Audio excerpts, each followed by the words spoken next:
अस्सलाम वालेकुम क्लास, उम्मीद है आप सब खैरियत से होंगे जी। तो आइए आज का लेक्चर स्टार्ट करते हैं। एक्चुअली हमारा ये वाला टॉपिक बहुत लेंथी हो गया। मैं बहुत आपको इन डिटेल में एक एक चीज़ जो है वो बतानी शुरू की है। तो इसके बाद फिर हम 2 लेक्चर्स पहले इसका स्कोप पे पहले कर चुके हैं। ये 3rd लेक्चर है आपके साथ ना। इंशाल्लाह आज हम इसको मुकम्मल करेंगे। आज ज़रा मैं इसको गो थ्रू करूँगी। अब नेक्स्ट जो फील्ड है वो है welfare for handicapped.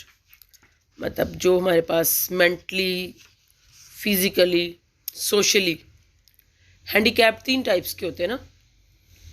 Mentally retarded और फिजिकली हैंडीकैप्ड और सोशली हैंडीकैप्ड। समाजी माजूर भी होते हैं ना। अब मेंटली रिटार्टेड जैसे जिनका जहनी तवाज़ुन ठीक नहीं होता, साइकोटिक या न्यूरोटिक पेशेंट होते हैं।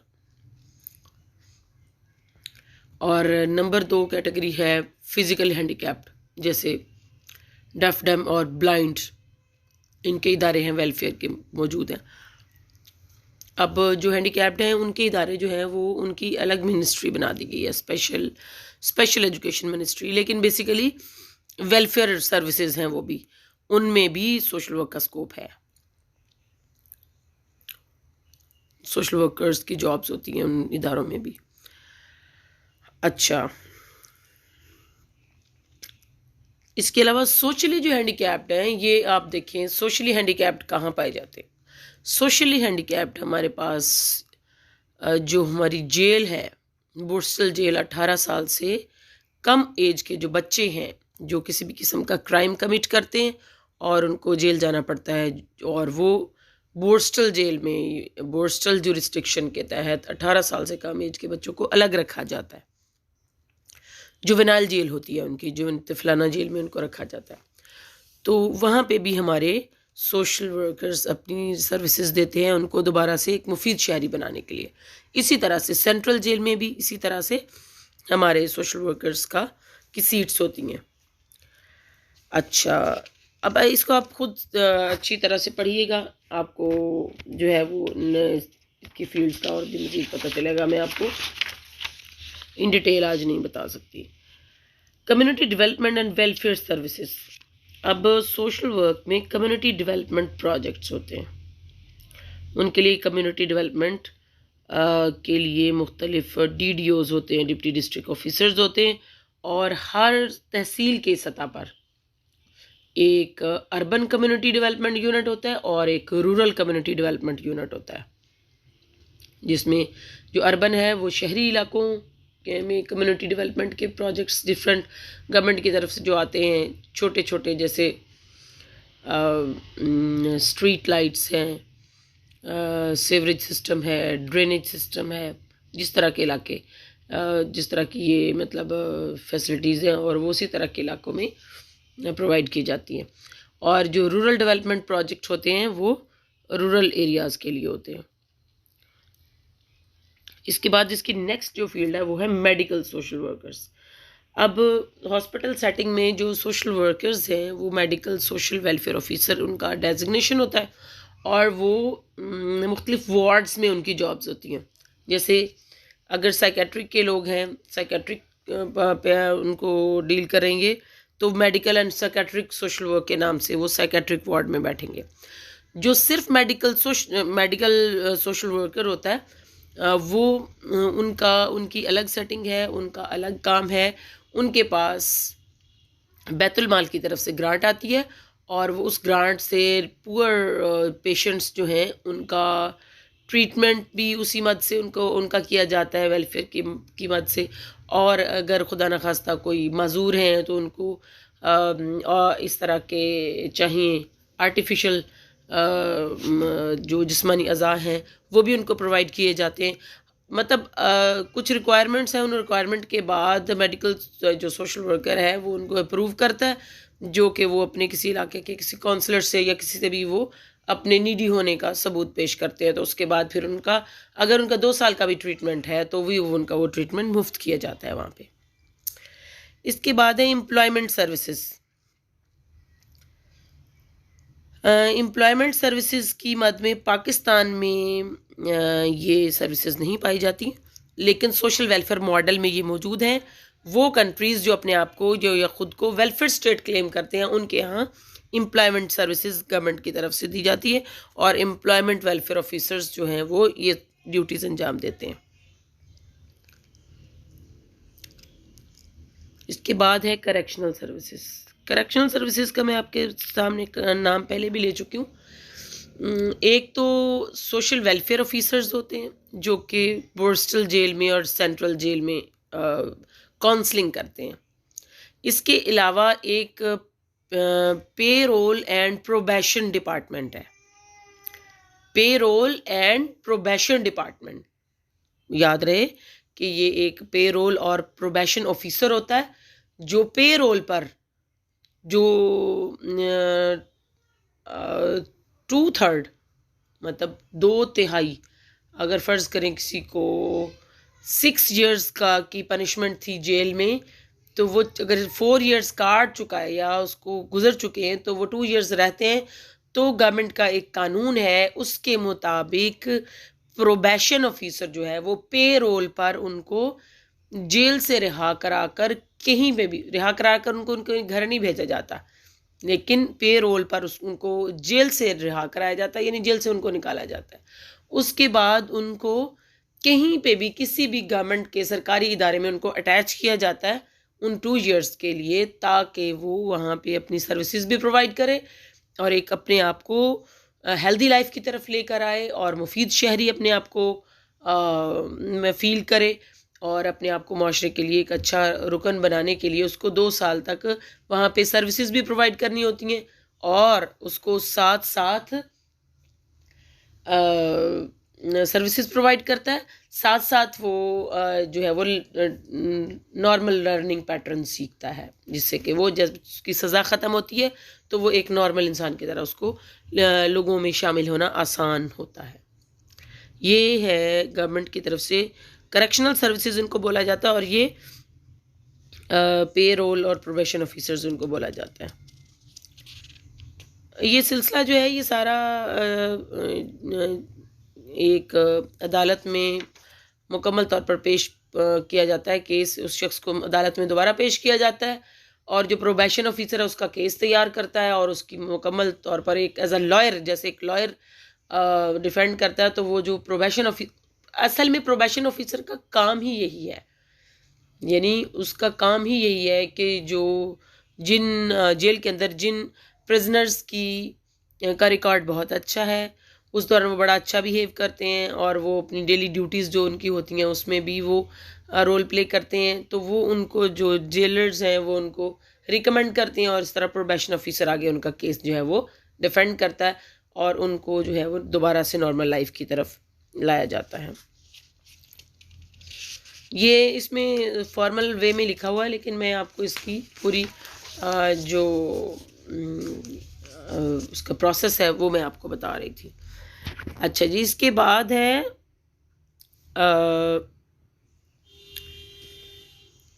International social services. अब इसके अलावा कुछ और सोशल सर्विसेज हैं जो कि इंटरनेशनली दी जाती हैं पूरी दुनिया में। देखा जाए तो जो सोशल वेलफेयर मॉडल है जिसके मुताबिक सोशल वर्क का जो स्कोप है, जहाँ जहाँ पे भी एक प्रोफेशनल्स जो है अपना रोल प्ले करते हैं और लोगों की वेलफेयर होती है और जो प्रोफेशनल्स हैं उनके लिए जॉब्स की अपॉर्चुनिटीज़ होती हैं। और वो कौन कौन से इदारे हैं। Social work is also international in scope, यानी इसका स्कोप बैरूनी दुनिया तक है। अगर आप अप्रोच कर पाएँ या आप कितना आपके अंदर पोटेंशियल हो तो आप उसको सोशल वर्क को इंटरनेशनल लेवल तक जो है वो प्रैक्टिस कर सकते हो। At the international level it includes the direction, supervision and administration of welfare services.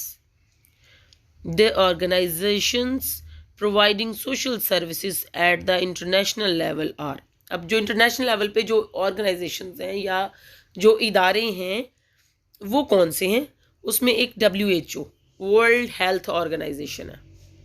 अब वर्ल्ड हेल्थ ऑर्गेनाइजेशन जो है ये मुकम्मल तौर पर एक वेलफेयर की ऑर्गेनाइजेशन है जिसमें आपको पता है WHO हेल्थ से रिलेटेड, इसमें ख़वातीन की हेल्थ के अलग प्रोजेक्ट्स हैं, बच्चों के लिए अलग हैं, और इसके अलावा यूनिसेफ एक इदारा है, यूनिसेफ जो कि बच्चों के, जो चिल्ड्रंस के लिए है, और एक रेड क्रॉस सोसाइटी है, ये रेड क्रॉस कमेटी है, ये एक इंटरनेशनल इदारा है। और इसके अलावा है international federation of social workers, social workers की एक फेडरेशन है, इंटरनेशनल लेवल पे काम करती है, जिसके मेंबर्स सोशल वर्कर्स ही होते हैं। और इसके बाद है ILO, इंटरनेशनल लेबर ऑर्गेनाइजेशन, यानी कि मज़दूरों की जो तंजीम है, वो भी एक इंटरनेशनल ऑर्गेनाइजेशन है, जिसमें वर्किंग कैपेसिटी है या वर्किंग अपॉर्चुनिटी है सोशल वर्कर्स के लिए। अदर स्कोप्स, यानी इसके अलावा और कौन कौन सी हैं सर्विसेज जो कि इंटरनेशनली दी जाती हैं। Addiction treatment, child abuse adoption and welfare, यानी चाइल्ड अब्यूज़ के हवाले से मुख्तलिफ प्रोजेक्ट्स हैं जो कि गवर्नमेंट नेशनली और इंटरनेशनली करती है, और बच्चों को अडॉप्ट करने के लिए और उनकी वेलफेयर के भी प्रोजेक्ट्स होते हैं। क्राइसिस इंटरवेंशंस होती हैं, यानी क्राइसिस, डिफरेंट क्राइसिस सेंटर बने हुए हैं, जैसे एक बेनज़ीर क्राइसिस सेंटर इधर बहावलपुर में भी मॉडल टाउन एरिया में बना हुआ है। इस तरह से जैसे ख़वातीन के लिए तो मुख्तलिफ प्रॉब्लम्स वाली ख़वातीन आती हैं, उनको गवर्नमेंट, ये पब्लिक प्राइवेट पार्टनरशिप से ये जो है वो चलते हैं। डिज़ास्टर रिलीफ, अच्छा अब एक बहुत इंपॉर्टेंट आ गई है, ये अभी कुछ अर्सा पहले डिज़ास्टर मैनेजमेंट डिपार्टमेंट जो है, डिज़ास्टर मैनेजमेंट अथॉरिटी पाकिस्तान में भी बनाई है, जिसमें कोई भी जो आसमानी आफात आती हैं, कोई भी डिज़ास्टर्स जैसे आते हैं, फ्लड्स हैं, अर्थक्वेक्स हैं, इसके बाद लैंडस्लाइडिंग्स होती हैं डिफरेंट एरियाज़ में, और हिली एरियाज़ में, और जहाँ पे स्नोफॉलिंग भी होती है। और वैसे स्नोफॉलिंग के अलावा वैसे भी हिली एरियाज़ में जब माउंटेन्स और हिल्स जो हैं उनकी टॉप या पीक्स या कहीं पे भी कुछ ऐसी कोई भी एक्टिविटी होती है, तो वो फिर वो अपना लैंडस्लाइडिंग होती है, तो फिर ये डिज़ास्टर मैनेजमेंट डिपार्टमेंट जो है वो, उसकी ज़िम्मेदारी है कि वो ये सारे मामलात को देखते हैं और उसको दोबारा से रिकवर कराने की कोशिश करते हैं। इसमें तमाम डिज़ास्टर्स हैं, कोई एक नहीं है, इसमें किसी भी किस्म के ऐसे डिज़ास्टर्स हैं। ये तो मैंने वेल नोन 2-3 का नाम लिया, जैसे फ़र्ज़ करें वॉल्केनिक एक्टिविटी है, आतिशफ़िशां पहाड़ फट पड़ते हैं, ठीक है, उससे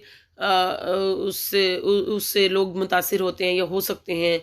फिर उन लोगों को मिटिगेशन कहते हैं, किसी भी डिज़ास्टर के आने से पहले उसकी रफ्तार को स्लो करने के लिए कम से कम नुकसान का जो है वो हो, यानी ज़्यादा से ज़्यादा नुकसान से बचने के लिए जो इक़दामात किए जाते हैं ना, तदबीर, जो एहतियाती तदाबीर होती हैं, जिसको हम प्रिकॉशंस भी कहते हैं आम यूजुअल लैंग्वेज में, उसको हम सोशल वर्क की लैंग्वेज में मिटिगेशन मेजर्स कहते हैं।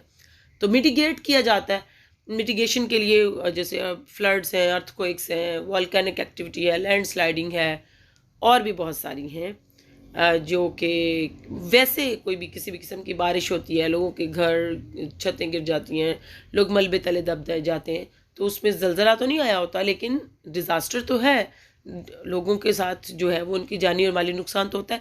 तो उस सूरत में डिज़ास्टर मैनेजमेंट डिपार्टमेंट जो है वो अपनी सर्विसेज प्रोवाइड करता है, जो कि सोशल वेलफेयर डिपार्टमेंट का है।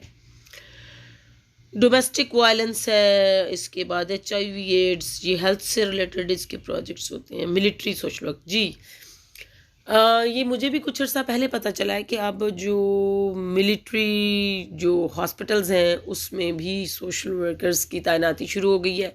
उसमें सोशल वर्कर्स 17 स्केल में और बिलो भी, इससे कम स्केल्स में भी तैनात हो रहे हैं, जो कि वहाँ पे सोशल जो वेलफेयर एक्टिविटीज़ हैं उनको अंजाम देते हैं या जो प्रॉब्लम्स हैं उनको देखते हैं। और इसके अलावा जो स्कूल जो एजुकेशन है वो भी मिलिट्री के जो इदारे हैं, जैसे जो उनके आर्मी पब्लिक स्कूल है या कॉलेज है, उनमें भी जो सोशल वर्क है वो पढ़ाया जाता है। और वहाँ पे टीचर्स भी, यानी वहाँ पे वर्किंग कैपेसिटी है, टीचर्स वहाँ ज़रूरत होती है टीचर्स की। इंडस्ट्रियल डेवलपमेंट, और इसके अलावा इंडस्ट्रियल डेवलपमेंट है जहाँ पे सोशल वर्क जो है वो इंडस्ट्रियल डेवलपमेंट के लिए काम करते हैं। अच्छा, इंडस्ट्रियल डेवलपमेंट में ये होता है कि जो इंडस्ट्री होती है उसमें एक सोशल वर्कर जो होता है वो लेबरर्स के और जो फैक्ट्री ऑनर्स हैं उनके दरमियान एक ब्रिज का रोल प्ले करता है। यानी एक पुल है जो कि जो मज़दूरों के मसाइल हैं वो उनको बताना और मालिकों को मज़दूरों के तहफ़्फ़ुज़ात से आगाह करना और उनके यानी कि उनके वो तमाम मसाइल उनको हल कराना, और गवर्नमेंट के जो रूल कवानीन है, जो फैक्ट्री एक्ट इस वक्त चल रहा है 1600 समथिंग में अंग्रेज़ ने एक फैक्ट्री एक्ट बनाया था, आई थिंक 1605, जिसको दोबारा से रिवाइज़ किया गया 1835 में। 1835 में फैक्ट्री एक्ट दोबारा से जब रिवाइज़ हुआ है, उस फैक्ट्री एक्ट के तहत कुछ कवानीन हैं फैक्ट्रीज लगाने, इंडस्ट्री लगाने के और इंडस्ट्री को चलाने के, यानी जिसमें हम कहते हैं कि जी 6-8 घंटे से ज़्यादा काम नहीं करेंगे या 12 घंटे से काम नहीं करेंगे, ज़्यादा काम नहीं करेंगे, और उनकी वेजेस कितनी होंगी। फिर और दूसरे का रूल्स रेगुलेशंस, जैसे बच्चे हैं तो बच्चे किस उम्र से फैक्ट्रीज में काम करेंगे, कितनी एज के नहीं करेंगे। तो ये तमाम रिक्वायरमेंट्स हैं जो कि एक सोशल वर्कर जो है वो फैक्ट्रीज़ में, सोशियोलॉजिस्ट जो होते हैं या सोशल वर्कर्स होते हैं जो कि वो तमाम मैटर्स को देखते हैं। और ये था जनाब आपका सोशल वर्क सब्जेक्ट का स्कोप। मेरी उम्मीद करती हूँ आप सबको बहुत नई नई इन्फॉर्मेशंस पता चली होंगी जो कि आप लोगों ने इससे पहले आज तक नहीं आपकी गो थ्रू किया होगा आपने। आपके सामने से मुमकिन है कि अगर आपने थोड़ा बहुत देखा हो तो मैंने आपको ये चीज़ें बहुत इन डिटेल इस दफ़ा बताई हैं ताकि आपको अपने मुआशरे की अपने इर्द गिर्द नो हाउ हो सके। ओके, खुश रहिए, खुश रखिए, अपने वक्त का बेहतरीन इस्तेमाल कीजिए और स्टडी कीजिए। अल्लाह हाफ़िज़, फ़ी अमान अल्लाह।